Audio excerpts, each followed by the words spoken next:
Okay then my friends, so now we have our real-time subscription set up to our Firestore collection so that every time there's a change in that collection we get sent a new snapshot with all the documents inside the collection, and we're listing those in the console.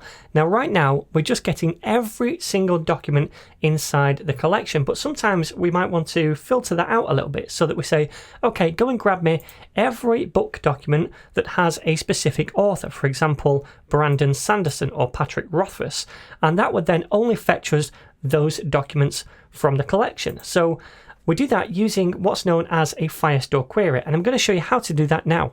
So the way we do this is basically updating our collection ref to be a query reference instead. So we need to import a couple of things at the top before we do this. I'm going to enter onto a new line first of all, then we import a query function, and also we're going to need a function called where that we use inside the query. Alright then, so now down here we basically want to rewrite this reference here so that it includes that query. So what I'm going to do is come down here and I'll do a little comment to say queries like so, and I'll say const q is equal to query, and then we invoke that function, and then we can pass in a collection ref first of all. So I'm going to copy that and paste it in here. So that's the first argument, right? Because we're saying, look, we want to get some documents from that particular collection. But then inside this query function, as a second argument, we can pass in the other function, which is the where function, and invoke that. And this is basically a clause saying, okay, well, fetch me any documents inside this collection where, for example, the author is equal to Patrick Rothfuss. So this where function takes in 3 arguments. The first argument is the field name or the property name. So we're going to say author. The second argument is some kind of comparison. So I'm going to say is equal to, double equals. And then the first argument is the value we want it to be equal to. For example, Patrick Rothfuss, like so. So now this is basically getting us a reference to any documents inside the books collection using this collection ref where the author value is equal to Patrick Rothfuss.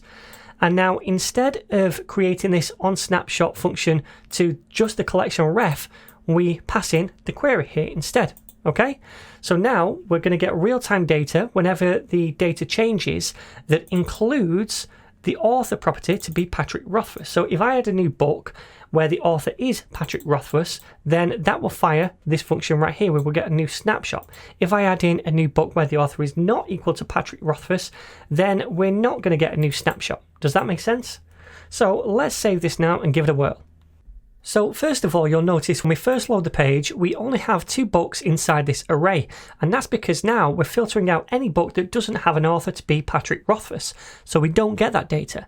Any data we get must have that author because of that query we just made. Now, if I add a new book, so I'm just going to do a title called ABC, DEF for the author. Now the author is not Patrick Rothfuss, right? So when we add this book, notice we don't get a new snapshot and we don't relog the books to the console because it wasn't included in that query, that author. However, if I add in a new book by Patrick Rothfuss, ABC, and then Patrick Rothfuss, like so, add the new book, then we should get a new snapshot because that is the data we're listening to, any data with an author property of Patrick Rothfuss. And we can see that new book right here. Now I'm also going to delete that book just to show you that we get a new snapshot when we delete a book whose author is Patrick Rothfuss as well. So let me delete it like so, and we can see the new snapshot down below. Awesome.